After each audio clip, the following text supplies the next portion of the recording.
अस्सलामुअलैकुम। तो क्या हाल है आपके।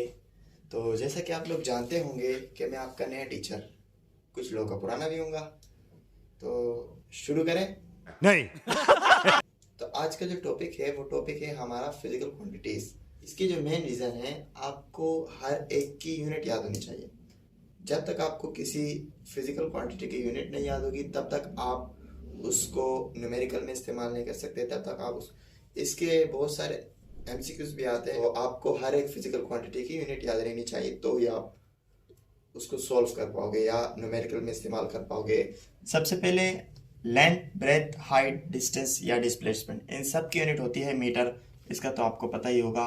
अब ये मीटर कैसे होती है, इनकी डेफिनेशन से आपको पता चल जाएगा। इसके अलावा डिस्टेंस, डिस्प्लेसमेंट, इन पर हम आगे आगे आने वाली वीडियोस में हम बात करेंगे। लेकिन फिलहाल ये याद रखो, इनकी यूनिट होती है मीटर। इस तरह टाइम की यूनिट होती है सेकंड, हर किसी को पता होगा। मास की यूनिट होती है केजी यानी किलोग्राम, ये भी हर किसी को पता होगा। टेम्परेचर की यूनिट होती है केल्विन, लेकिन आपको कहीं पर डिग्री सेल्सियस में नज़र आती है तो कहीं पर फ़ारेनहाइट में नज़र आती है, लेकिन इनमें नहीं होती इसकी यूनिट। इसकी यूनिट होती है केल्विन, ये बात याद रखनी है। ये सारी जो है ये फिजिकल क्वांटिटीज है, इनकी यूनिट आसान है, कोई मुश्किल नहीं है। अब आती है ड्राइव क्वांटिटीज। इनमें हर एक की अलग अलग यूनिट होती है और हर एक की फॉर्मूले से उनकी यूनिट ड्राइव होती है। अब जैसे कि अगर हम एरिया की बात करें तो एरिया का अगर आप फॉर्मूला पता हो कि किसी भी चीज़ का एरिया निकालने के लिए आपको उसकी लेंथ को ब्रेथ के साथ मल्टीप्लाई करना होता है। यानी अगर मैं कहूँ आप इस डब्बे का एरिया निकालो, तो आप क्या करोगे, इसकी लेंथ को इसके ब्रेथ के साथ मल्टीप्लाई करा दोगे तो आपके पास इसका एरिया निकल जाएगा। और अभी अभी आपने गरम गरम पढ़ा कि लेंथ की यूनिट क्या होती है, मीटर, साथ ही साथ ब्रेथ की भी यूनिट मीटर होती है। तो इन दोनों की यूनिट मीटर है, हम लगा लेते हैं। ये आ गई मीटर इंटू मीटर। एरिया की यूनिट मीटर इंटू मीटर। और मीटर मीटर जब आपस में मल्टीप्लाई होंगे तो आपने बचपन में पढ़ा होगा कि जब भी कोई दो वैल्यूज मल्टीप्लाई हो रही हो, उनकी बेस सेम हो तो उनकी पावर आपस में प्लस हो जाती है। तो इनके ऊपर पावर वन वन है, कुछ नहीं होती तो वन होती है। तो इनकी बेस को हम एक मरतबा लिख लेते हैं और पावर प्लस कर देते हैं। पावर वन और वन कितनी हो गई, टू। इस तरीके से एरिया की यूनिट होती है मीटर स्क्वायर। बात समझ में आई। ये रही एरिया की यूनिट मीटर स्क्वायर। पूरा लिख लेता हूँ, एरिया की यूनिट मीटर स्क्वायर। वॉल्यूम का फॉर्मूला क्या होता है, वॉल्यूम अगर आपको फाइंड करना हो तो वॉल्यूम हमेशा थ्री डायमेंशनल चीज़ के वॉल्यूम फाइंड किया जाता है। जैसे कि अगर मैं आपको कहूँ कि ये एक थ्री डायमेंशनल क्यूब है, इसको क्यूब कहते हैं।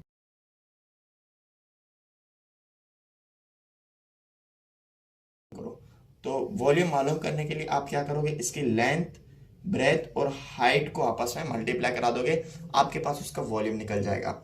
देखते हैं कैसे। लेंथ की यूनिट आपने अभी अभी पढ़ी के मीटर होती है, ब्रेथ की यूनिट भी पढ़ी मीटर होती है, साथ ही साथ हाइट की यूनिट भी पढ़ी के मीटर होती है। तो वॉल्यूम जो है हमारे पास फाइंड किस तरीके से होगा, लेंथ की यूनिट भी मीटर होती है, ब्रेथ की यूनिट भी मीटर होती है और हाइट की यूनिट भी मीटर होती है। तो ज़रा हम करते हैं। तो इन तीनों की यूनिट को अगर हम आपस में मल्टीप्लाई करा लें तो इनकी यूनिट जब आपस में मल्टीप्लाई होगी m into M into M, तो ये 3m हो जाएंगे। जब भी कोई तीन सेम वैल्यू आपस में मल्टीप्लाई होती है तो उनकी बेस को एक मरतबा लिख के उनकी पावर आपस में प्लस हो जाती है।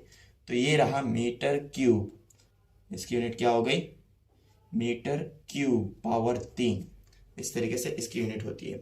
तो यहाँ तक आपको बात समझ में आई।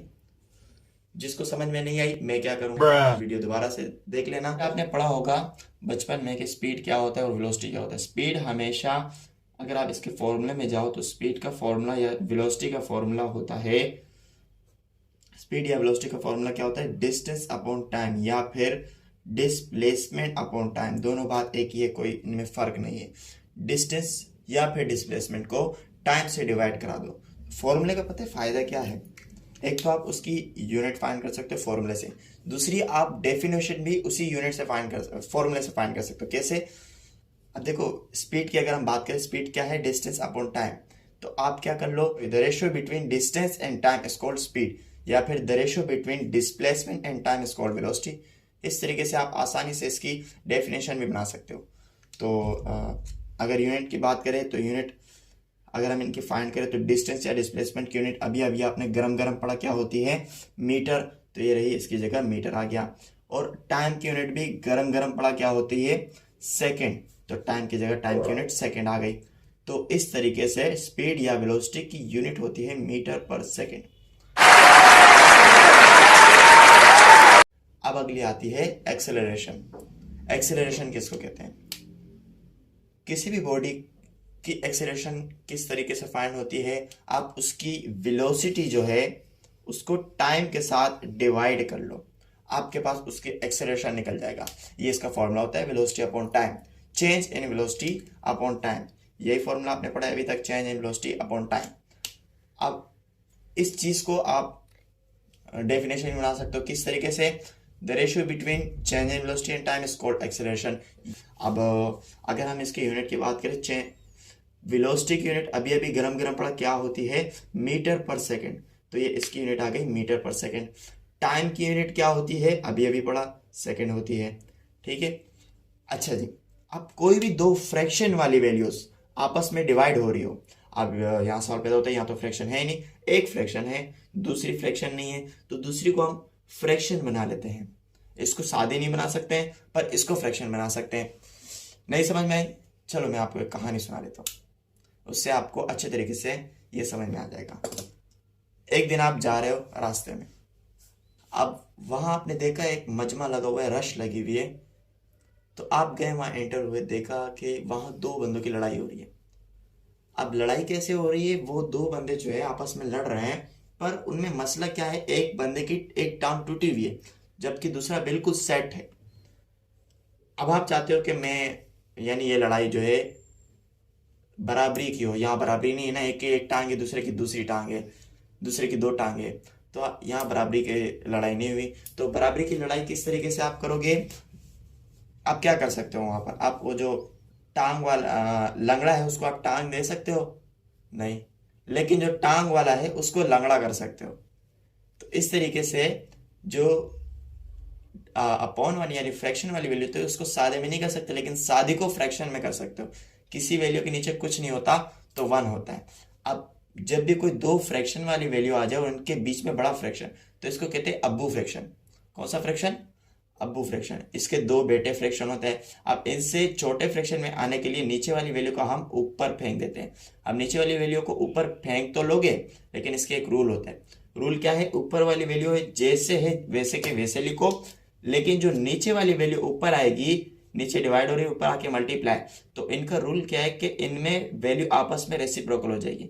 नीचे वाली वैल्यू ऊपर आ जाएगी और ऊपर वाली वैल्यू नीचे आ जाएगी।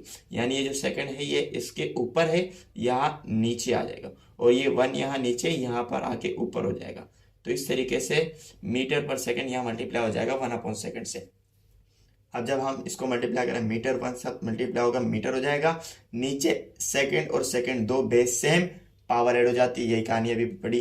तो एक ये रहा सेकंड और एक ये रहा सेकंड, 2 सेकंड हो गए यानी सेकंड स्क्वायर। तो इस तरीके से एक्सेलरेशन की यूनिट होती है मीटर पर सेकंड स्क्वायर। इसी तरीके से सेम सिचुएशन ग्रेविटी की भी होती है, उसकी भी यूनिट इस तरीके से मीटर पर सेकंड स्क्वायर होती है। आप कोई भी ग्रेविटी का फॉर्मूला लगा लो, उसमें उसकी यूनिट मीटर पर सेकंड स्क्वायर ही निकलेगी।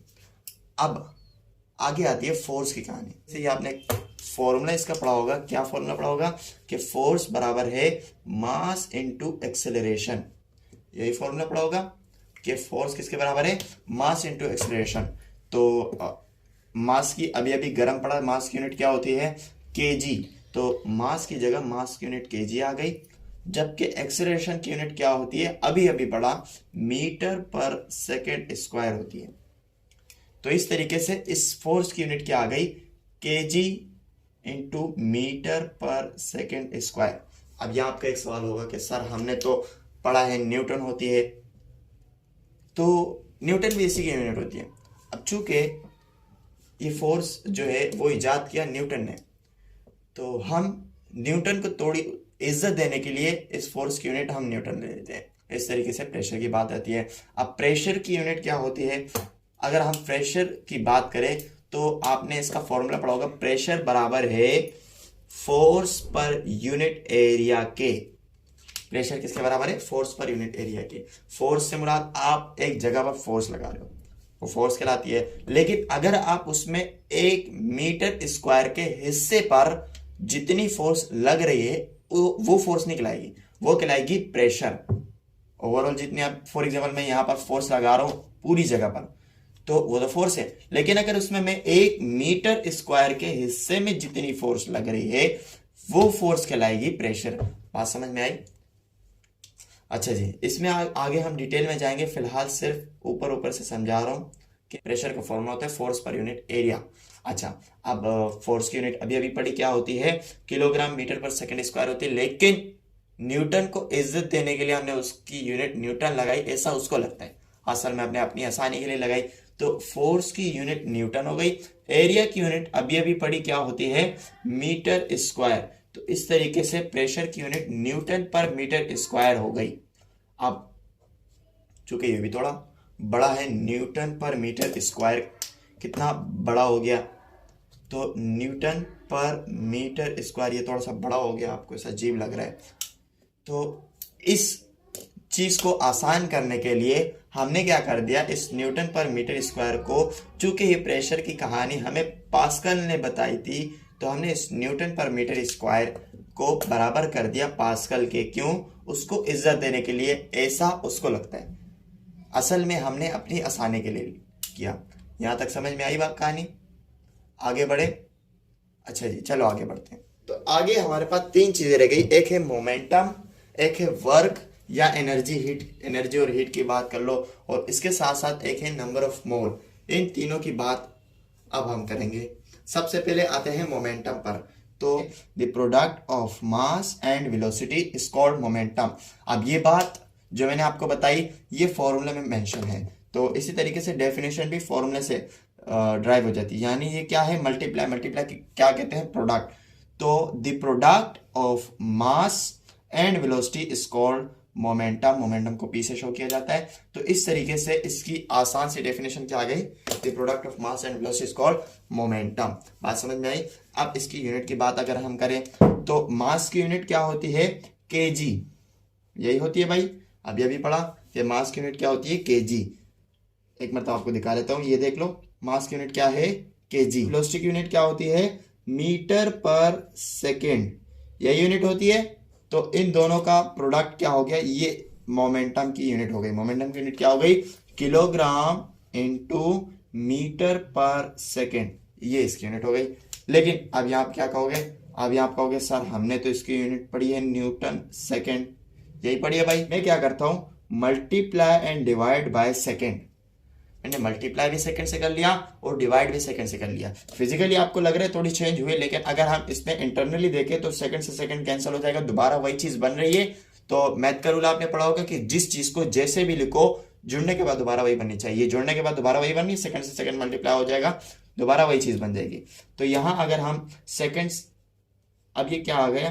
किलोग्राम अपनी जगह पर, ऊपर मीटर अपनी जगह पर, नीचे सेकंड और सेकंड आपस में मल्टीप्लाई होगा, ऊपर एक सेकंड इसके साथ मल्टीप्लाई होता है, ये सेकंड आ गया। इस तरीके से नीचे सेकंड सेकंड दो बेस सेम वाली वैल्यू आपस में मल्टीप्लाई होती है, तो उनकी बेस को एक मर्तबा लिख के पावर आपस में प्लस हो जाती है। यही तरीके से होती है। तो सेकंड स्क्वायर नीचे सेकंड, ये पूरी चीज किसके बराबर होती है? न्यूटन के। ऐसा ही आपने पढ़ा है। ये पूरी चीज किसके बराबर है? न्यूटन के। तो इसकी जगह मैंने क्या लिख लिया? न्यूटन। इसी तरीके से साथ में ये जो सेकंड है ये अपनी जगह पर, तो इस तरीके से इसकी एक दूसरी यूनिट क्या आ गई? Newton second. बात समझ में आई? अब अगली कहानी वर्क की। वर्क क्या होता है? किसी भी बॉडी के ऊपर आप फोर्स लगाओ, क्या लगाओ? फोर्स, और वो डिस्टेंस कवर करे, इस चीज को वर्क कहते हैं। क्या? किसी भी बॉडी पर आप फोर्स लगाओ, वो डिस्टेंस कवर करे, इस चीज को फोर्स कहते हैं। जैसे कि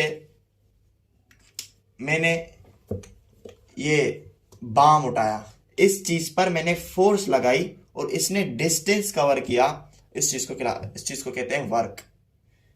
कि फोर्स किसी चीज पर आप लगाओ और वो डिस्टेंस कवर करे, वो वर्क कहलाती है। इसी तरीके से आप इसकी डेफिनेशन बना सकते हो कि the product of force and displacement is called work.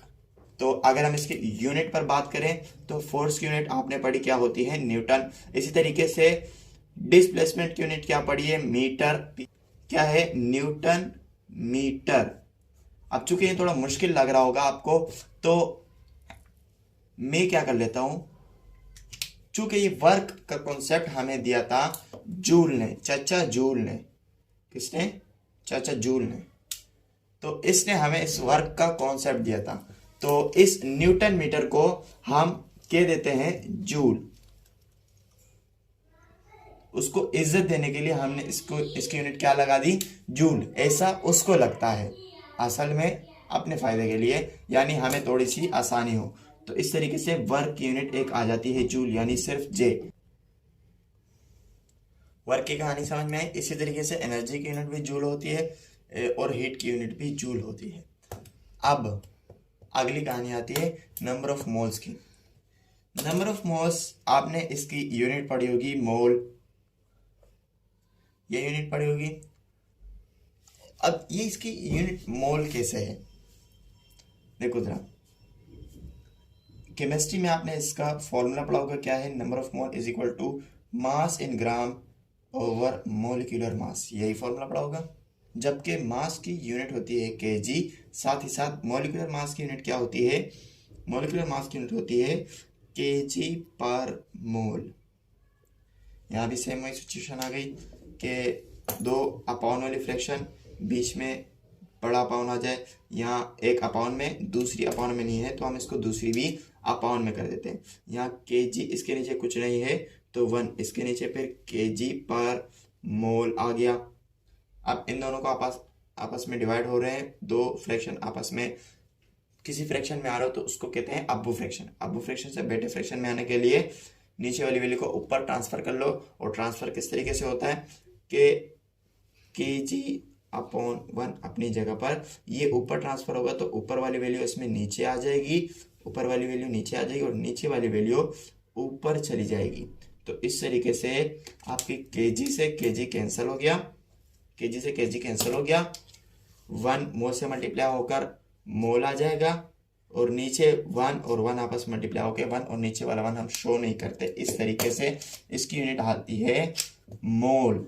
क्या होती है, मोल। तो उम्मीद है आपको ये वीडियो अच्छी लगी होगी।